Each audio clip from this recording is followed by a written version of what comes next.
मालिक के नाम को सभी धर्म प्रेमी गुरु भाई बहन जोर से बोलेंगे। जय गुरुदेव, जय गुरुदेव, जय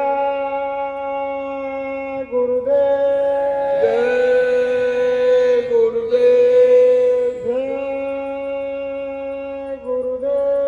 जय गुरुदेव। जय गुरुदेव नाम किसका? प्रभु का, जय गुरुदेव नाम किसका? प्रभु का, प्रभु का पावन प्यारा नाम। जय गुरुदेव। विश्व में सुख शांति कौन लाएंगे? जय गुरुदेव। आने वाली बीमारी और मुसीबतों से कौन बचाएंगे? जय गुरुदेव। जन जन में प्यार मोहब्बत कौन लाएंगे? जय गुरुदेव। जीते जी प्रभु दर्शन कौन कराएंगे? जय गुरुदेव। जीते जी राम कृष्ण से कौन मिलाएंगे? जय गुरुदेव। माँ बहनों की रक्षा कौन करेंगे? जय गुरुदेव। कलयुग में सतयुग कौन लाएंगे? जय गुरुदेव। ये नाम नहीं इंसान का, ये नाम है भगवान का, ये काम नहीं इंसान का। ये काम है भगवान का। प्रेम से बोलो जय गुरुदेव, जय गुरुदेव। जय गुरुदेव। सर्वसमर्थ सर्वव्यापक आत्माओं के धनी दया के सागर मंच पर विराजमान बाबा जय गुरुदेव जी महाराज के चरण कमलों में कोटि कोटि बार नमन। पूजनीय वंदनीय पिता तुल्य बुजुर्गों, दूर दराज से चल करके आए धर्म प्रेमियों, सती सीता सावित्री की पावन भूमि पर पैदा होने वाली माता बहन देवियों, सभी को हमारा हाथ जोड़ के सादर जय गुरुदेव। जय गुरुदेव। देखो प्रेमियों, ना हम कोई संत है ना महात्मा है, ना हम कोई ज्ञानी है ना विज्ञानी है, ना हम कोई विद्वान है ना हम कोई वक्ता है। हम तो आप जैसे जमींदार के बच्चे हैं, लेकिन गुरु महाराज के सानिध्य में रहे, इनकी छत्र छाया में पले और गुरु महाराज ने सब अपने यानी प्रेमियों को आदेश दिया कि बच्चे बच्चियों, मेरा संदेश गांव नगर झोपड़ी कस्बा झुग्गी शहर ढाणी ढाणी में जाकर के सुना दो। आने वाले खराब समय में कोई ये ना कहे कि बाबा जय गुरुदेव जी महाराज का संदेश हमने नहीं सुना। तो बाबा जी ने आप हम सबको आदेश दिया कि बाबा जय गुरुदेव जी का कहना है और शाकाहारी शाकाहारी हो जाओगे तो बीमारी से बच जाओगे। बाबा जी तो बचा रहे हैं और शाकाहारी।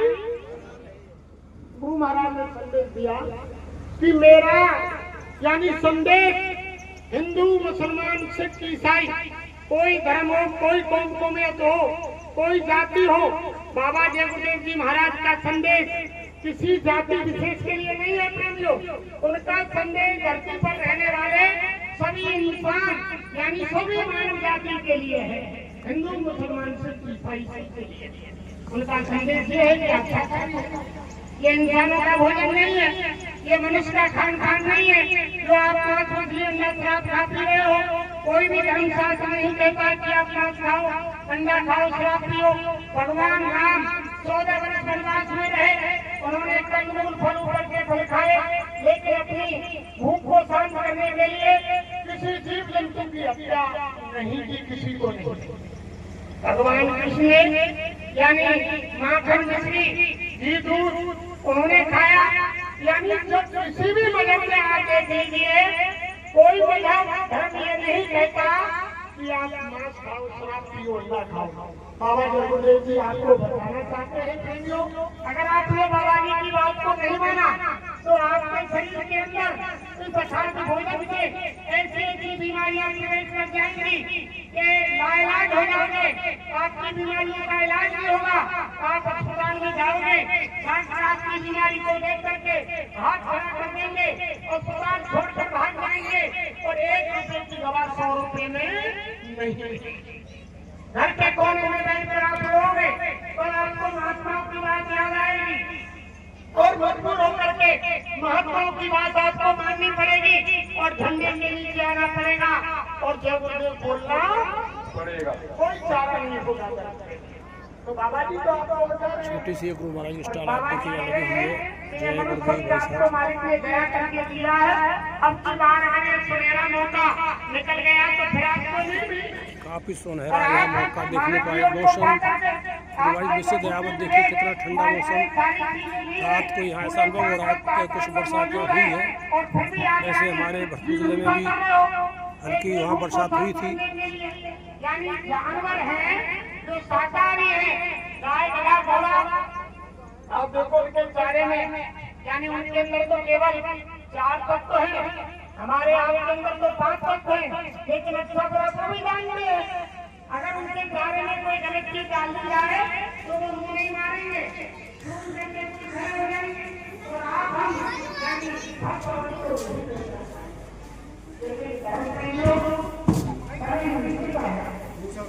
और इस साकार के विचार का भी गुरु महाराज ने कहा कि जब तक वो तारीफ नहीं आती है, अगर आप ये आपको लिए चलते हैं हमारे गुरु महाराज के चरणों में, जहाँ आज उनको स्थान दिया गया है। गांव काला ये नंगला, तहसील पहाड़ी, जिला भरतपुर, डीग, पुराना भरतपुर। ये गुरु महाराज के स्थानों में छोटी सी कुटिया गुरु महाराज के समय निर्माण हमारे रामकिशोर जी उनके परिवार द्वारा की गई है। और हम देख रहे हैं कि साक्षात यहाँ गुरु भगवान विराजमान और मथुरा का आशा जैसा मंदिर देखने को मिला हुआ है। गुरु महाराज साक्षात में विराजमान है।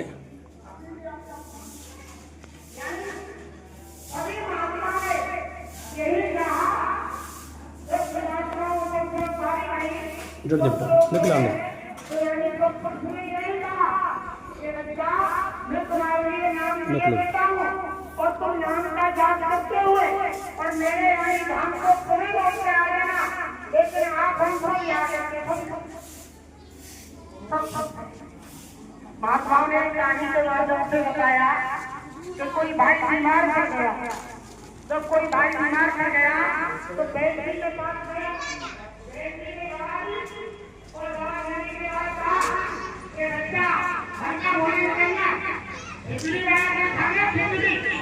अब वो बेचारा भोला भाला था प्रेमी, जब वो पेट के पास में चला तो रास्ते में याद करता आया कि खिचड़ी खिचड़ी खिचड़ी। अब उसको रास्ते में यानी बाथरूम लग गई, जब पेशाब करने बैठ गया तो वो खिचड़ी को भूल गए। बेटी ने क्या कहा तो वो भूल गया। अब वो उसको याद आया कि खाचड़ी खाचड़ी, खिचड़ी को तो भूल गया लेकिन याद आया कि खाचड़ी खाचड़ी। अब वो आगे एक किसान खेत में रखवारी कर रहा था। जब उन्होंने कहा कि खाचड़ी खाचड़ी खाचड़ी, जब उसको पकड़ लिया किसान, अरे कि तू क्या कर रहा है? मैं खेत की रखवारी कर रहा हूँ और तू कह रहा है कि खाचड़ी खाचड़ी। उसमें मार लगाई।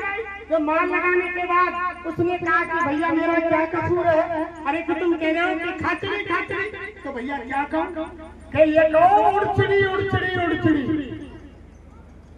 उड़चिड़ी उड़चिड़ी। अब आगे बहेलिया एक जाल बिछा कर बैठा था, वो कहता जा रहा था कि उड़चिड़ी उड़चिड़ी उड़चिड़ी। अब बहेलिया ने उसको पकड़ लिया। अरे तू हमारी सारे दिन की मेहनत को बर्बाद कर रहा है और कह रहा है कि उड़चिड़ी उड़चिड़ी। उसको पकड़ लिया, मार लगाई। मार लगाने के बाद कहने लगा भैया मेरा क्या कसूर है? अरे कि तुम कह रहे हो उड़चिड़ी उड़चिड़ी, हम जाल डाल कर बैठे हैं। तो भैया क्या कहूँ कि आते जाओ और फंसते जाओ, आते जाओ फंसते जाओ। अब वो आगे चला, वो कहने लगा कि आते जाओ फंसते जाओ, आते जाओ फंसते जाओ। अब रास्ते में चोर चोरी कर रहे थे। जब चोर चोरी कर रहे थे प्रेमियों, जब उन्होंने आवाज सुनी कि आते जाओ फंसते जाओ, आते जाओ फंसते जाओ, तो उन्होंने कहा कि ये तो ये कह रहा है हमको यानी पकड़वा रहा है कि आते जाओ फंसते जाओ। चोरों ने पकड़ लिया, मार लगाई, और मार लगाने के बाद उसने कहा कि भैया क्यों मार रहे हो, मेरा क्या कसूर है? अरे तू कह रहा है कि आते जाओ फंसते जाओ, हम चोरी कर रहे हैं और हमको फंसा रहा है, तो भैया क्या कहूँ? अरे कि कहो कि लाते जाओ और धरते जाओ, लाते जाओ धरते जाओ, सामान लाओ और रख जाओ। कथा गुरु महाराज को मुक्ति। अब वो आगे रास्ते में बढ़ा प्रेमी, जब रास्ते में बढ़ा तो वो कह रहा था कि लाते जाओ धरते जाओ, लाते जाओ धरते जाओ। अब एक गांव में जवान मौत हो गई प्रेमी। जब जवान मौत हो गई, मरघट के पास से गुजर रहा था, वो कहने लगा कि लाते जाओ धरते जाओ, लाते जाओ धरते जाओ।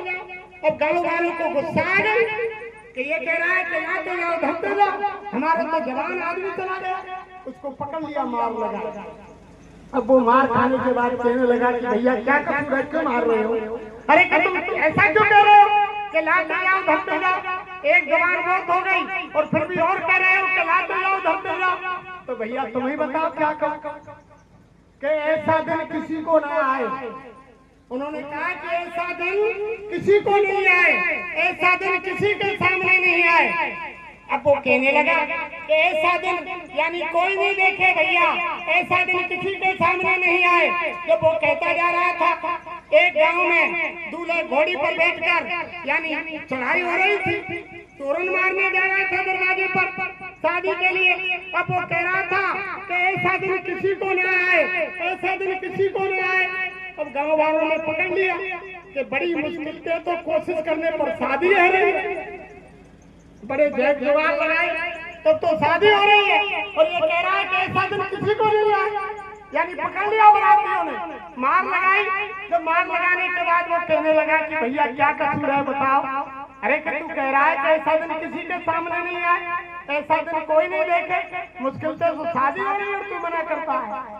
जब उन्होंने कहा कि भैया क्या कहूँ तो बताओ कि तू क्या ऐसा दिन सबको आए, ऐसा दिन सबको आए। अब वो कहता जा रहा था कि ऐसा दिन सबको आए, ऐसा दिन सबको आए। अब एक रास्ते में क्या देखा कि एक माँ के बच्चे के फोड़ा हो रहा था, और माँ भी रो रही है, बच्चा भी रो रहा था। अब वो कहता जा रहा कि ऐसा दिन सबको आए, ऐसा दिन सबको आए। आप लोग गांव के तमाशा देख रहे थे कि मार मारी और बच्चा रो रहा है। अब उसको पकड़ लिया कि मार हो रही है, बच्चा रो रहा है, तू कह रहा है कि ऐसा दिन सबको आए, मार लगाए। फिर वो कहने लगा कि भैया क्यों मार रहे हो, कि तुम ऐसे क्यों कह रहे हो कि ऐसा दिन सबको आए? तो उन्होंने कहा कि भैया क्या कहूँ कि तू कह कि सूख सूख जा, झरझर जा, सूख सूख जा, झरझर जा। अब उधर एक माली भाई खेत में पौध लगा रहा था। जब वो कह रहा था कि झरझर जा, सूख सूख जा, झरझर जा, जब वो पौध बो रहा था, तो जब उन्होंने बात सुनी कि ये तो हमारे सारे बगीचों को ही जा रहा है, वहाँ उनको पकड़ लिया, मार लगाई। उन्होंने कहा कि भैया क्यों मार रहे हो? अरे कि तू ऐसा बोल रहा है कि सूख सूख जा, झरझर जा। तो भैया क्या कहूँ कि इधर भी लग जा, इधर भी लग जा। वो तो कह रहा पौध की कि इधर भी लग जा, इधर भी लग जा। यानी कि भैया चल ऐसे कहूँ। अब जब वो आगे गए तो यारों के इधर भी लग जा, इधर भी लग जा। अब एक गांव में कि निकलो तो एक गांव में आग लग गई। आग लग गई तो वो कहता जा रहा कि इधर भी लग जा, इधर भी लग जा। और गांव का तो आग बुझा रहे, यानी बड़े परेशान थे, और वो कह रहा था कि इधर भी लग जा, इधर भी लग जा। फिर उसको पकड़ लिया और पकड़ के मार लगाई। मार लगाने के बाद प्रेमियों उसको पीटा। तब तक एक महात्मा चले आए। अरे कि छोड़ो छोड़ो छोड़ो, क्या खिचड़ी कर रखी है तुमने, क्या खिचड़ी बना रखी है? तब उन्होंने कहा कि बस बस बस याद आ गई, याद आ गई खिचड़ी। तो महात्माओं ने प्रेमियों कहानी सुनाते हुए कहा कि हम आप जन्म जन्मांतरों से फिर से चले आ रहे हैं संसार के अंदर। कोई कहता है इसकी पूजा करो, कोई कहता है इसको बोलो, कोई कहता है इसको बनाओ, कोई कहता है इस पर फूल चढ़ाओ, कोई कहता है इसको स्नान कराओ। यानी तमाम संसार की पूजा पाठ और यानी तीर्थ उपवास व्रत ना जाने क्या क्या में जीत फंस गया, और जन्म जन्मांतरों से हम आप यानी पढ़ते चले आ रहे हैं। उस नाम को भूल गए जो नाम उस उस मालिक ने दिया कि मेरे पास उस नाम को जपते चले आना। उस नाम को भूल गए। जो वैद्य जी ने दवा बताई कि हल्का भोजन खिचड़ी करना, खिचड़ी को भूल गए और तमाम मार खाते चले आ रहे हैं। तो वही नाम हमारे गुरु महाराज ने आप सब प्रेमियों को दिया और फिर भी लोग धोखा खा रहे हैं। हमारी संगत में भी लोग धोखा खा रहे हैं। यानी गुरु महाराज को सार में कर करके और यानी ना जाने चेला के चेला बन रहे हैं तमाम लोग।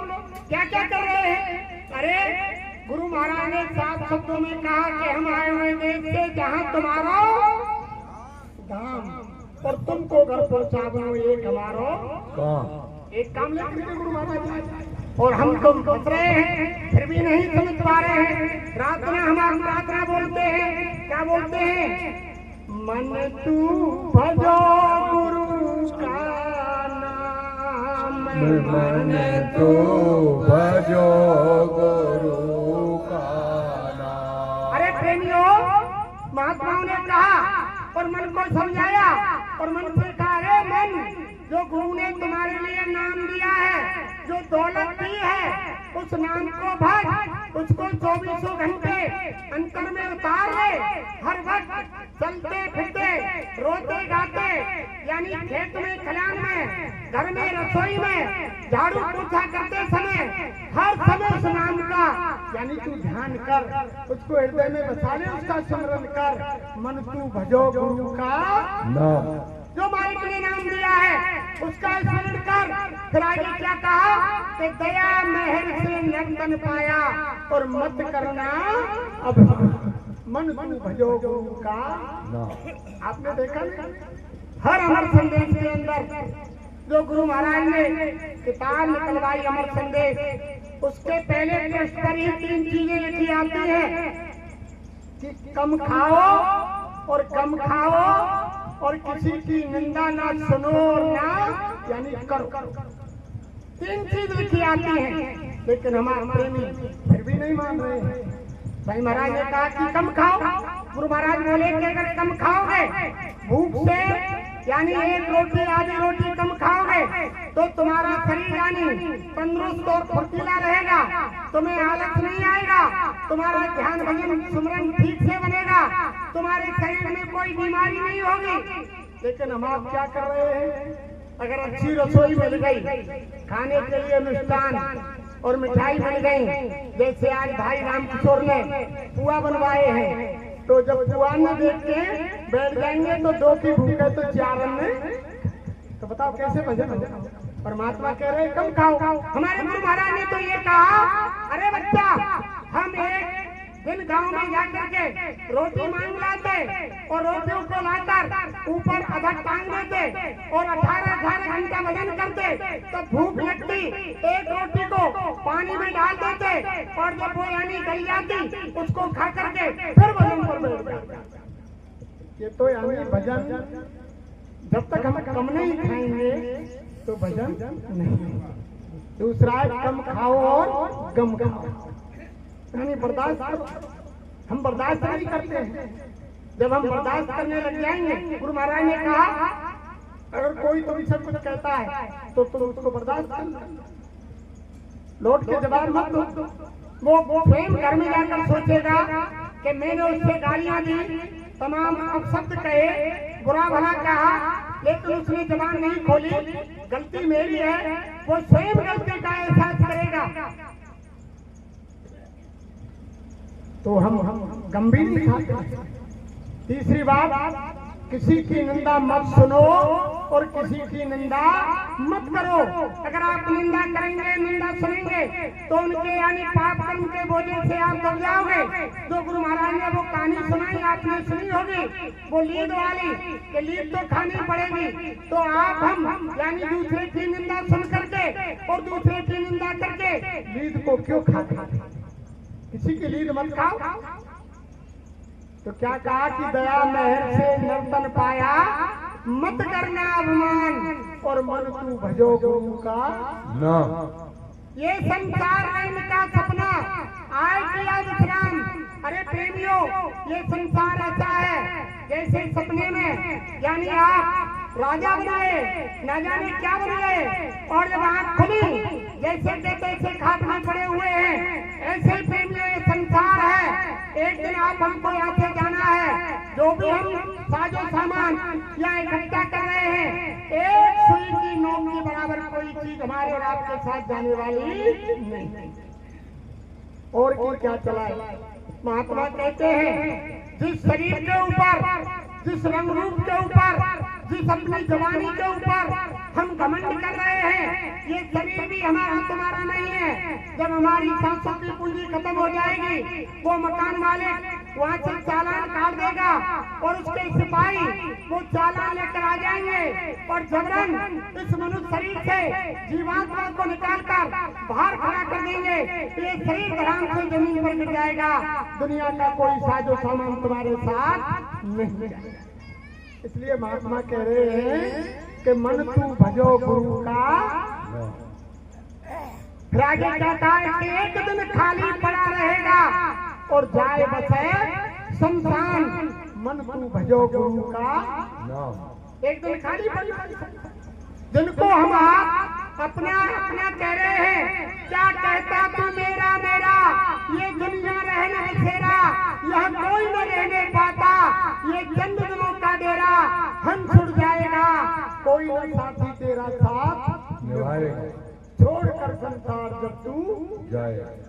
इसलिए उससे पहले क्या कर लो, कोई कुटुंब परिवार वाला, तुम्हारे बीवी बच्चे, अड़ोसी पड़ोसी नाते रिश्तेदार उस समय तुम्हारा साथ छोड़ देंगे। कोई साथ निभाने वाला नहीं है प्रेमियों। तो महात्मा क्या कह रहे हैं? अरे सच्चा साथी बना लो। सच्चे साथी महात्मा होते हैं जो इस लोक में भी काम आते हैं और परलोक में भी काम आते हैं। तब महात्माओं ने क्या कहा कि आओ लोगों संत शरण में, काम यही आएगा, ये नर्तन अनमोल मिला है, बार बार नहीं पाएगा। आ जाओ महात्माओं की शरण, इनसे अपना काम बना लो, इस लोक को भी बना लो। इस लोक में भी मदद करते हैं और उस लोक में भी मदद करते हैं। गुरु महाराज ने कहा ना, तुम आपने सुना नहीं? अरे बच्चा, जो मैंने नाम सिद्ध किया है, जय गुरुदेव, अगर संकट मुसीबत में मरते दम यानी नामदानी नहीं है, संसारी भाई बहन है कोई, अगर शरीर से आत्मा निकल रही है, प्राण संकट में है, उस समय के लिए गुरु महाराज ने कहा कि अगर तुम मेरे जगाए हुए, मेरे सिद्ध किए हुए नाम को तुम बोलोगे, उस समय मैं मिलूंगा और तुम्हारी मदद करूंगा। आप शब्दों में गुरु महाराज ने कहा, लेकिन कहा कि मेरा सिद्ध किया हुआ नाम जय गुरुदेव जब तुम बोलोगे तो मैं आपको मिलूंगा और तुम्हारी हर संकट मुसीबत में मदद करूंगा और तुम्हारी आत्मा को चौरासी और नरकों में नहीं जाने दूंगा। कोई भाई का लाल नहीं, जो जब जय गुरुदेव नाम बोलेगा तो मेरी आत्मा को कोई यम का दूत, कोई फरिश्ता और मेरी आत्मा से हाल। गुरु महाराज जब वो पक्का ठेका ले रहे हैं प्रेमियों, फिर उसमें क्या चलता है? और गुरु महाराज क्या कह रहे हैं कि जय गुरुदेव नाम किसका? प्रभु का। और बाबा कह रहे हैं कि जय गुरुदेव बोलेंगे तो कौन मिलेंगे? मैं मिलूंगा। तो फिर कौन हुए प्रभु? यानी प्रभु कौन हुए? स्वामी जी हुए। और हम तुम धोखा खा रहे हैं। अरे गुरु को माने जानिए और तेरह कहिए हम, और 84 में भटकत फिरे और आगे यम को उसको कोई नहीं बचाएगा। जिसने गुरु को साइड में कर दिया उसको कोई बचाने वाला नहीं है। वो नरक 84 में जाएगा और यानी नरक 84 की यात्रा भुगतने के बाद जब उसकी पिटाई होगी, महात्मा छोड़ते नहीं है, फिर उसको पकड़ते। तभी तो फिर महात्माओं ने कहा, क्या कहा कि सिर से गुरु उतरे, सिर से गुरु उतरे और शब्द भी ना हो और ताको काल घसीटिए रोक सके ना, उसको कोई रोकने वाला नहीं। जिसने गुरु को सिर से उतार दिया और इनको मनुष्य समझा, तभी तो महात्माओं ने कहा कि सत्य पुरुष की आरसी और संतन की ही दे और लखना चाहे अलग को तो इन्हीं में यही है जो आए हुए हैं और जमाने में हलचल मचाए। यही है, दूसरे नहीं। भाई राम को किसने पहचाना? जब धरती पर राम आए, राम को पहचाना त्रेता के अंदर। द्वापर में भगवान कृष्ण आए, मथुरा में किसी ने पहचाना नहीं, पहचान पाए। जब धरती से अपना काम करके चले गए, तब लोग आज उनकी मंदिर बना करके ढोलक मजीरा बजाकर हरे राम हरे कृष्ण पुकार कर अपने यानी रोटी का उपार्जन कर रहे हैं, पेट पूजा कर रहे हैं। पहले उस समय किसी ने माना? धरती पर आए जब भगवान राम को 14 वर्ष का वनवास दे दिया, भगवान कृष्ण को मथुरा से मार मार के द्वारका भगा दिया। आज उनकी पूजा हो जाए। ऐसा ही संसार का उसूल है। ये मृतलोक है प्रेमियों, या मरे की पूजा होती है। इसलिए बाबा जय गुरुदेव कह रहे हैं कि अपना काम यहाँ बना लो। एक दिन खाली पड़ा रहेगा, जाए बसे संसार, मन तू भजो गुरु का ना। अरे तुम एक नाम को पकड़ो, जो गुरु महाराज ने एक नाम जगाया है जय गुरुदेव, उसको पकड़ो। उसी में तुम्हारा, जब बाबा जी कह रहे हैं कि तुम जय गुरुदेव बोलोगे तो मैं बोलूंगा। लेकिन हमारे भाई बहन एक नाम को 5 नाम की बात तो छोड़ो, जो सही महाराज ने मंत्र दिया है उसकी बात तो छोड़ो, लेकिन एक नाम को नहीं पकड़ पा रहे हैं, जय गुरुदेव नाम को नहीं पकड़ पा रहे हैं। यानी सत्संग में आए तब जाकर टोपी पहन ले और जय गुरुदेव यानी आपस में कहने लगे, और सत्संग से थोड़ा अलग हटे गांव में पहुंचे और उस पर आ गए। कोई किसी का फोन आ रहा है, किसी से बातचीत हो रही है कि नमस्ते, हेलो नमस्ते, राधे राधे, रामा रामा, यानी एक नाम को नहीं पकड़ पा रहे। जब उस नाम को नहीं पकड़ पाओगे प्रेमियों, तो वो अंत समय कैसे आएगा? महात्मा ने तो ये कहा कि कोट कोट मुनि यत्न कराई, अंत नाम कहीं आवत नहीं। ऋषि मुनियों ने जन्म पर जन्म धारण किए, लेकिन अंत में वो नाम नहीं आया। जब अंत में तुम उसका अभ्यास नहीं करोगे तो नाम कैसे आएगा? अरे देखो, हमारे पेंटर भैया कह देते हैं ना कि एक यानी धोबी और राजा के दरबार में मिट्टी डालने जा रहा था। राजा का आदेश आया कि हमारे दरबार में कुछ मिट्टी डालनी है। पहले ये नहीं थी जेसीबी वगैरह, ये ट्रैक्टर ट्रॉली, यानी पहले गधाओं से ही माल ढोआ जाता था, ईंट पत्थर यानी मिट्टी वगैरह। जब आया तो एक दिन वो अभ्यास कर रहा था धोबी। वो क्या कहता जा रहा था? गधाओं को ले जा रहा था और गधैया से क्या कह रहा था कि चल मेरी बहन, चल मेरी भुआ, चल मेरी दीदी। अब रास्ते से एक इंसान आया, अरे के भैया तू ये क्या कह रहा है कि चल मेरी बहन, चल मेरी भुआ, चल मेरी दीदी। और दिना तो तू गाली देकर बोलता था कि भैया और दिना में संसार में मिट्टी डाला हूं, तब तो मेरी गाली ढिक जाई। लेकिन कल से मुझे राजा के दरबार में जाना है मिट्टी डालने के लिए। अगर वहाँ मुझसे गाली निकल गई तो राजा मुझे फांसी पर यानी लटका दे। इसलिए अभ्यास कर रहा हूँ कि चल मेरी बहना, चल मेरी भुआ और चल मेरी। तो तुम भी अभ्यास बनो। अरे तुम्हें भी तो ये संसार छोड़ करके मालिक के दरबार में जाना है। जब तुम अभ्यास बना लोगे, जय गुरुदेव नाम को पकारोगे, तो तुम्हारा अभ्यास बन जाएगा। मालिक यानी तुम शरीर से आत्मा निकलते समय जब मालिक का नाम पुकारोगे तो तुम्हारी समझ हो जाएगी। पहले उसको यानी समझ लो, पका लो। जब तुम पहले से नहीं पकाओगे तो वो अंत समय आने वाला नहीं है। 4 दिना के संगी सब है, अंतराणा में काम और मन तू भजो गुरु का नाम। सब 4 दिन के संगी है प्रेमियों। तब तक ही हम आप अच्छे लग रहे हैं, तो हाथ पैर से कमाई करके यानी परिवार को, बीवी बच्चों को दे रहे हैं। जिस दिन हमारे हाथ पैर काम करना छोड़ देंगे, उस समय आपकी कोई हिफाजत, कोई काम नहीं होगा। इसलिए महात्मा कहते हैं कि कर ले कुछ काज जवानी में, इस 2 दिन की जिंदगानी में मेहमान जवानी जाती है, फिर लौट कभी नहीं आती है। रे मूड से मत खो देना किससे और कहानी में कुछ कर लेता जवानी में इस 2 दिन की जिंदगानी में। बड़ भाग से नर्तन पाई है, सौभाग्य जवानी आई है, भगवान से में मिलते हैं, क्या ढूंढे पत्थर और पानी में, कुछ कर लेता जवानी में इस 2 दिन की जिंदगानी। या खोज प्रभु की कर। जब मनुष्य शरीर मिल गया तो महात्मा क्या कह रहे हैं कि या खोज प्रभु की कर और वो मिल जाए तो हो जाए मिलन, लेकिन देवी बिना गुरु मिलते नहीं, सब धर्म के निज बानी में, कुछ कर ले काज जवानी में इस 2 दिन की जिंदगानी। सब धर्म कह रहे हैं, हिंदू मुस्लिम सिख ईसाई सब धर्म कह रहे हैं कि जब तक वो सच्चे मुर्शिद, वो सच्चे फकीर, वो सच्चे महात्मा, वो सच्चे गुरु, वो कामिल मुर्शिद जब तक आपको नहीं मिलेंगे, जब तक तुम्हारी आत्मा का जीव का छुटकारा यहाँ से नहीं। तो वो भी काम जवानी का है। ये सब 4 दिन के संगी हैं, तुम्हारा साथ छोड़ देंगे। इसलिए फिर क्या कहा कि जो धन तुमको दिया गुरु ने और कर से कछु मन तू भजो गुरु का।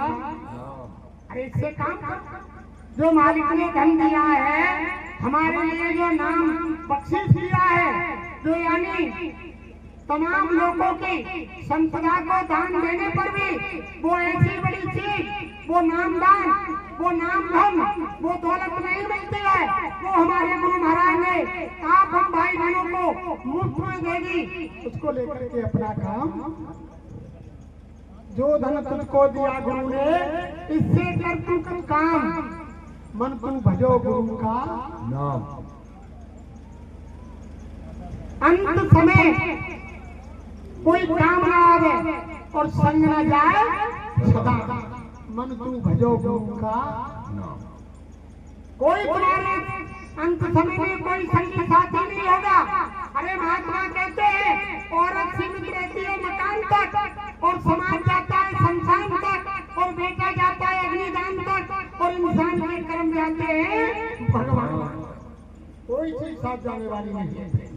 फिर आगे क्या कहा, याते चेत करो सत्संग और भजन करो 8 या मन तू भजो गुरु का नाम। इससे चेत करो, यानी चेत जाओ, क्यों सो रहे हो, बाबा की बात को मान लो और समय निकाल करके 24 घंटे में सुबह शाम नहीं तो एक समय तो कर लो।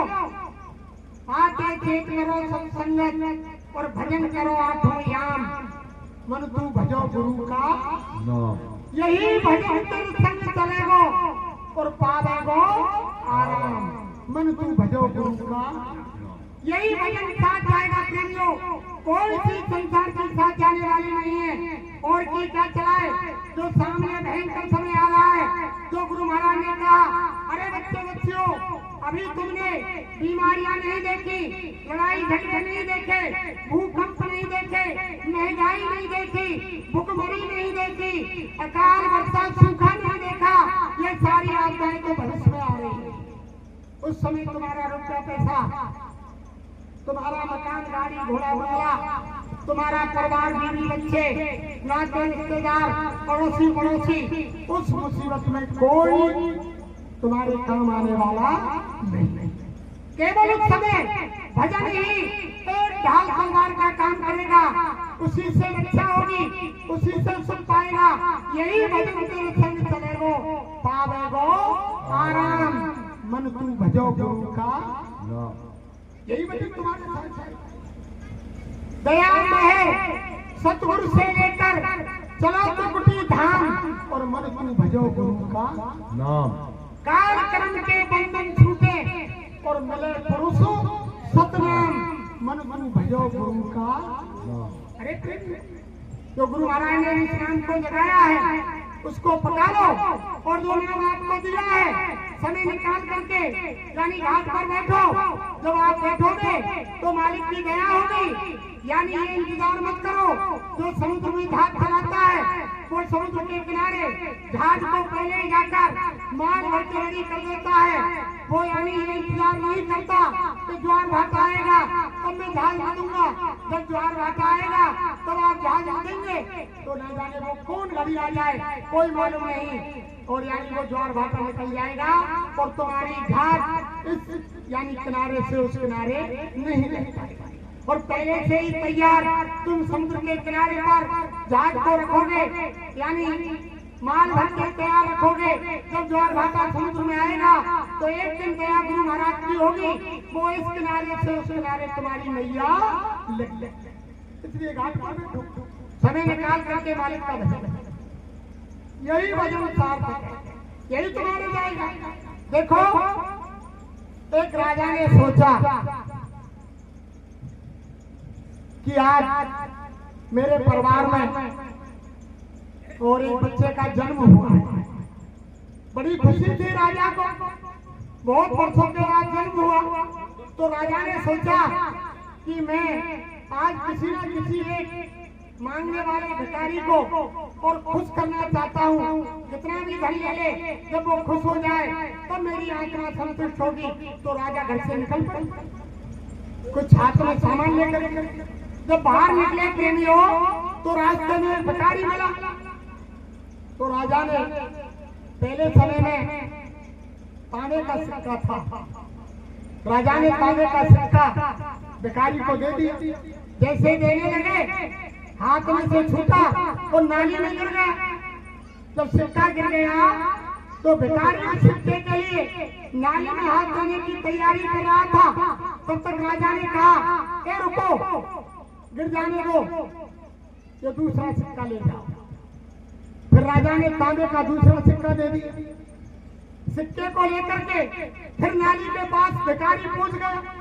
राजा ने समझा कि अब ये दूसरे सिक्के से यानी संतुष्ट हो गया होगा, लेकिन उसका सिक्का उस सिक्के में मन लगा हुआ था। तो एक सिक्का नाली में चला गया तो वो नाली में फिर हाथ धोने लगा। राजा ने कहा कि रुको, लौट कर आओ। फिर उसने चांदी का सिक्का निकाल करके भिखारी को दिया। राजा ने समझा कि कहीं ये अब संतुष्ट हो जाए। जब चांदी का सिक्का ले लिया, भिखारी बड़ा खुश हुआ कि मुझको चांदी का सिक्का मिल गया। लेकिन फिर भी चांदी को सिक्के को लेकर फिर नाली की तरफ गया, उसमें हाथ धोने की तैयारी करने लगा।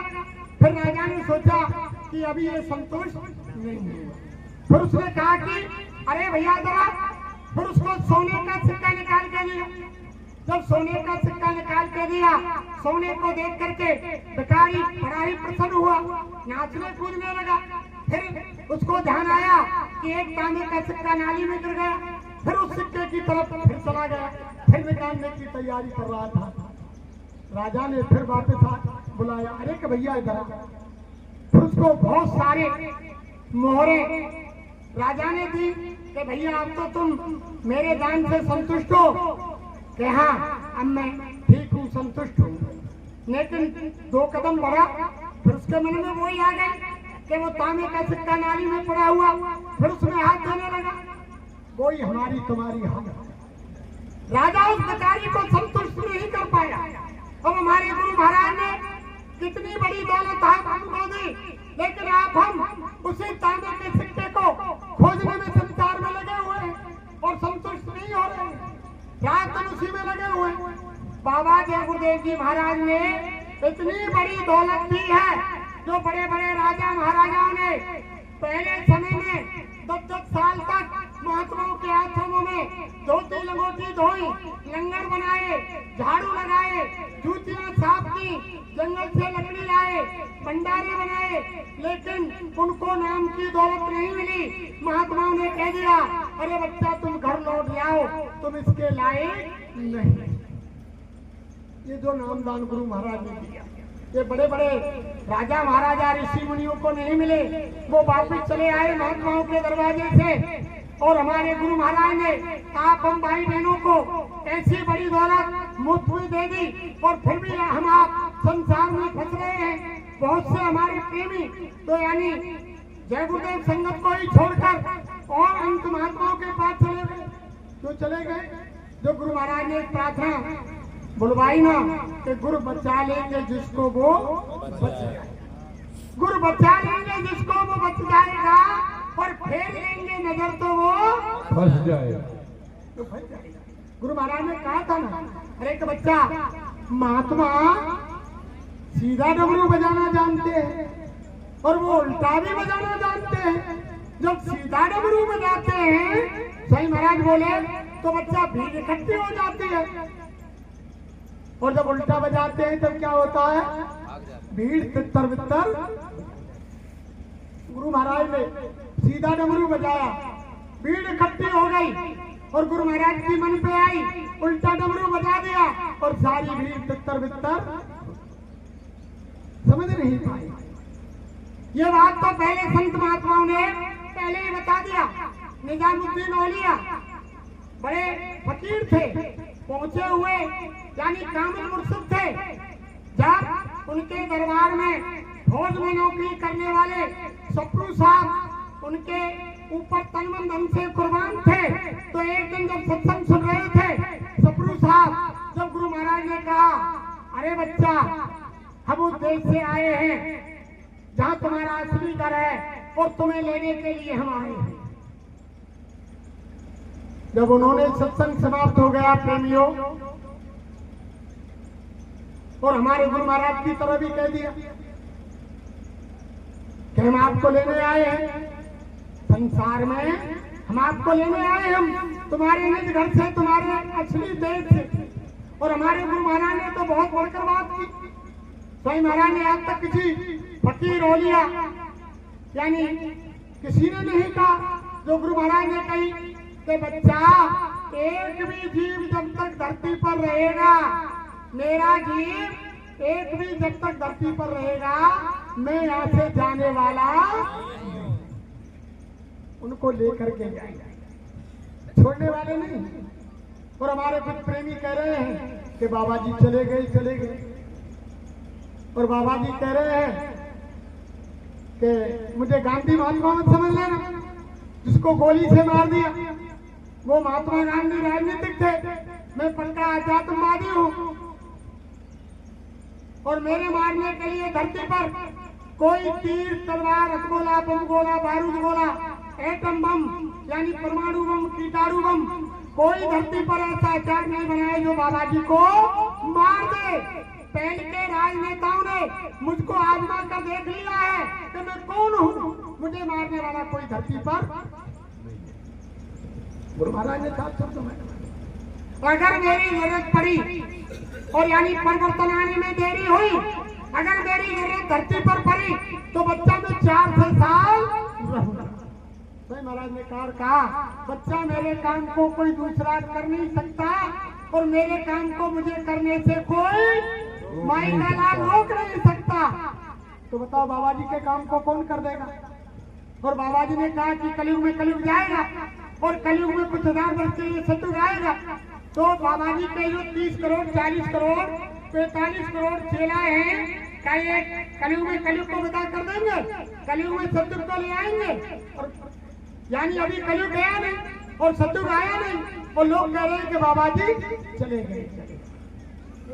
तो लेकिन फिर लेंगे नजर तो वो फंस गए, लोग फंस गए, भ्रम में फंस गए। इसी भ्रम शंका के लिए गुरु महाराज ने उत्तर प्रदेश के विलक्षण कारवा काफला में 2 सत्संग दिए, सुबह श्याम यानी 1 लाख से ऊपर साइकिल, और यानी भंडारे के 200 ट्रक और कई हजार छोटी गाड़ियां। उस समय ऐसा विलक्षण काफला था। स्वयं महाराज 2 कार्यक्रम देते, मंच पर ऊपर जाते ही दोनों समय यही कहते कि बच्चा शंका मत करना, शंका मत करना बच्चा, शंका विनाश की जड़ है। अगर शंका पति ने पत्नी पर की तो घर में झगड़ा हो जाएगा, और पत्नी ने पति पर शंका की तो बच्चा झगड़ा हो जाएगा। बेटा बाप पर शंका करेगा तो झगड़ा हो जाएगा, बाप बेटे पर शंका करेगा तो झगड़ा हो जाएगा। और हम आप क्या कर रहे हैं? ये तो संसार की चीज है, लेकिन गुरु के वचनों पर ही गुरु के शिष्य शंका करने लगे। गुरु के वचनों पर ही यानी गुरु के शिष्य शंका करने लगे। उनका क्या होगा? तो देखो, अब हमारे बीच में, मैं तो वैसे ही बैठ गया था, आज हमारे सम्माननीय तारधारी भाई साहब मुरैना जिले से चल करके आए हैं, दर्शन लाल जी। उनका कार्यक्रम है। अब वो मंच पर यानी कुछ ही पलों में आने वाले हैं। अगर हमसे कोई कहने सुनने में अब शब्द निकला हो और किसी भाई बहन के हृदय में ठेस पहुंची हो तो हम तो आपके आंगन के बच्चे हैं।